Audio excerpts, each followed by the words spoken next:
అస్సలాముఅలైకుం నమస్తే welcome to colours of Kohinoor. ఈ వీడియోలో నేను మీతో షేర్ చేయబోతున్నాను టేస్టీ అండ్ స్వీట్ స్నాక్ కాజా రెసిపీని. చాలా అంటే చాలా ఈజీగా అయిపోయే చాలా క్విక్ రెసిపీ అండి. అలాగే చాలా కాలం కూడా నిల్వ ఉంటుంది ఈ స్వీట్ స్నాక్. మామూలుగా అయితే దీన్ని మైదా పిండితో చేస్తారు, కాకపోతే ఇక్కడ నేను గోధుమ పిండితో చేస్తున్నాను. దీనికోసం ఇక్కడ నేను తీసుకుంటున్నాను 2 కప్పుల గోధుమ పిండిని. గోధుమ పిండి హెల్దీ కాబట్టి నేను ఇక్కడ గోధుమ పిండినే ప్రిఫర్ చేస్తున్నాను. మీకు కావాలనుకుంటే మీరు మైదా పిండితో కూడా చేసుకోవచ్చు. అలాగే ఇందులోకి 2 చెంచాల ఆయిల్ని వేసి గోధుమ పిండి అలాగే ఆయిల్ రెండు కూడా బాగా కలిసిపోయేలాగా ఈ విధంగా కలపాలి. మైదా పిండితో చేస్తే ఇంకా చాలా టేస్టీగా ఉంటాయండి. అలాగే గోధుమ పిండి హెల్త్కి మంచిది కాబట్టి నేను గోధుమ పిండితో చేస్తున్నాను. ఇప్పుడు గోధుమ పిండిని మనం ఇలా బాగా కలుపుకున్న తర్వాత కొద్ది కొద్దిగా వాటర్ వేసి గట్టి ముద్దలా తయారు చేసుకోవాలి. మామూలుగా మనం చపాతీ పిండికి ఏ విధంగా అయితే పిండిని కలుపుకుంటామో అదే విధంగా పిండిని కలుపుకోవాలండి. కాకపోతే కొద్దిగా గట్టిగా ఉండేలాగా పిండిని కలుపుకుంటే మనం చపాతీలు రుద్దినప్పుడు బాగా పలుచగా వస్తాయి.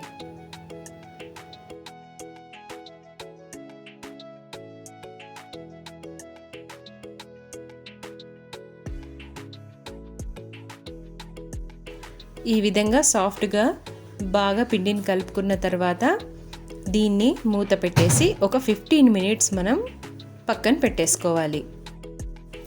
ఇప్పుడు మనం పాకాన్ని రెడీ చేసుకుందాం.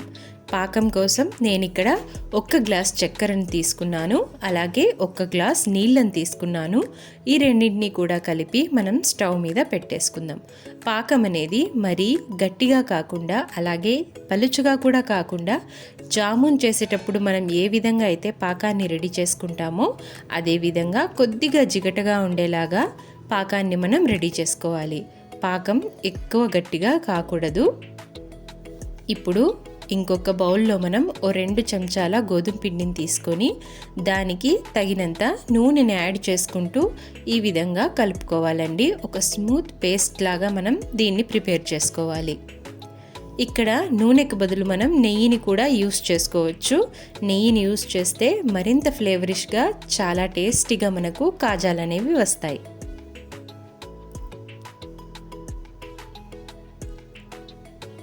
ఈ విధంగా మనం తయారు చేసుకొని పక్కన పెట్టేసుకోవాలి.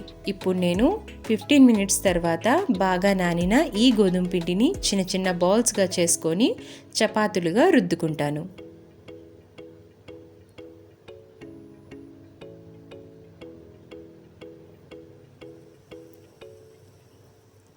ఈ విధంగా పలుచని చపాతీలని మనం బాగా రుద్దేసుకోవాలి. ఈ విధంగా నాకు ఒక 5 చపాతీలు అయితే తయారయ్యాయండి. నేను తీసుకున్న 2 కప్పుల గోధుమ పిండికి.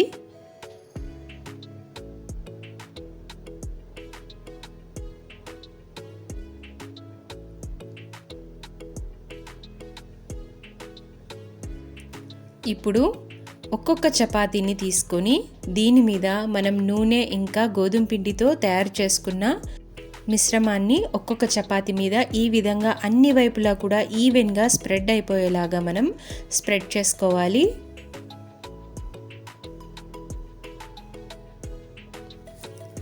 మనం మామూలుగా జామున్ చేసినప్పుడు చాలా పాకం అప్పుడప్పుడు మిగిలిపోతుంది కదండి.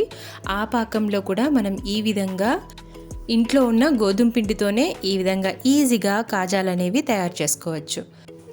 ఇక్కడ మీరు చూస్తున్నట్లుగా కొద్ది కొద్దిగా ఆయిల్ ఇంకా గోధుమ పిండి మిశ్రమాన్ని ఒక్కొక్క చపాతీ మీద ఈవెన్గా స్ప్రెడ్ చేసుకుంటూ ఇంకొక చపాతీని దాని మీద వేసుకుంటూ వెళ్ళాలన్నమాట. ఇలాగా ఒక 5 చపాతీలు అయితే నాకు ప్రిపేర్ అయ్యాయి 2 కప్పుల గోధుమ పిండితో.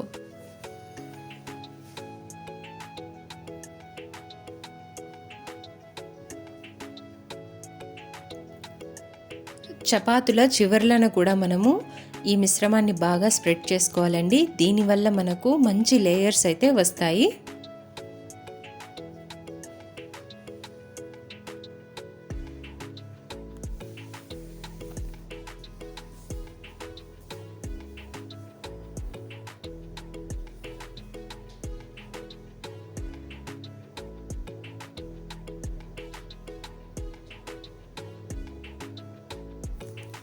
మైదా పిండితో కూడా సేమ్ ఇదే విధంగా మీరు ప్రిపేర్ చేసుకోవచ్చు.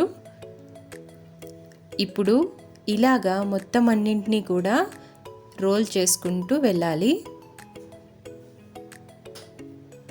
ఇప్పుడు ఒక చాకుని తీసుకొని ఈ రోల్ని కట్ చేసుకోవాలి.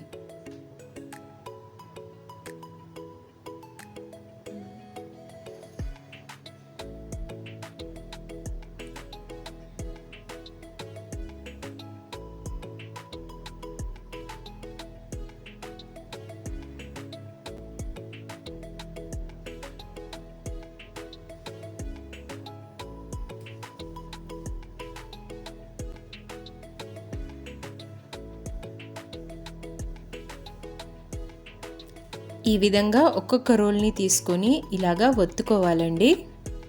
చేత్తో అయినా మీరు ఒత్తుకోవచ్చు, లేకపోతే చపాతీ కర్రను తీసుకొని కూడా కొద్దిగా అలా ఒత్తుకోవచ్చు. దాన్ని కూడా నేను ఇక్కడ మీకు చూపిస్తాను.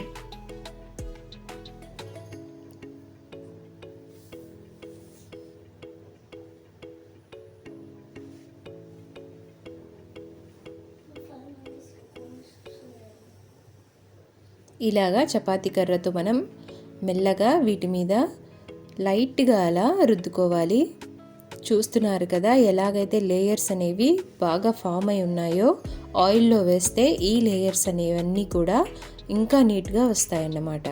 ఇప్పుడు స్టవ్ మీద మనం ఆయిల్ని పెట్టేసుకొని ఆయిల్ బాగా వేడైన తర్వాత స్టవ్ని లో ఫ్లేమ్లో పెట్టేసుకొని వీటన్నిటినీ కూడా ఒక్కొక్కటిగా ఆయిల్లో వేసుకుంటూ బాగా ఫ్రై చేసుకోవాలండి. స్టవ్ అనేది లో ఫ్లేమ్లో మాత్రమే పెట్టుకోవాలండి, ఎందుకంటే లోపల వరకు కూడా ఇవి బాగా కుక్ అవుతాయి. హై ఫ్లేమ్లో పెట్టుకున్నట్లయితే మనకు లోపల సరిగా కుక్ అవ్వవు. సో లో ఫ్లేమ్లోనే మనం వీటిని బాగా ఫ్రై చేసుకోవాలి.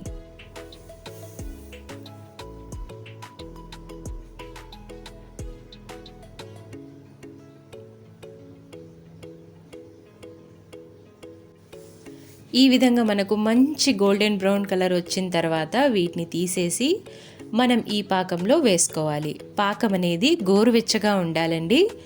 ఒకవేళ మీకు పాకం చల్లగా అయిపోయింటే కాస్తంత వేడి చేసుకోండి. ఈ గోరువెచ్చని పాకంలో మనం ఈ కాజాలను వేసుకొని బాగా కలుపుకోవాలి. కలిపిన తర్వాత తీసి పక్కన పెట్టేసుకోవాలి. అంతేనండి, ఈజీగా తయారైపోతుంది. అలాగే ఇది చాలా టేస్టీగా, అలాగే సాఫ్ట్గా, బయట నుంచి క్రిస్పీగా, చాలా చాలా టేస్టీగా ఉంటుంది. మీ ఇంట్లో కూడా ఒకసారి ఖచ్చితంగా ట్రై చేసి చూడండి, మీకు కూడా నచ్చుతుంది. నా రెసిపీ ఎలా అనిపించింది నాకు కామెంట్ చేసి చెప్పండి. నచ్చితే లైక్ చేయండి, అలాగే మీ ఫ్రెండ్స్కి, ఫ్యామిలీ మెంబర్స్కి షేర్ చేయండి.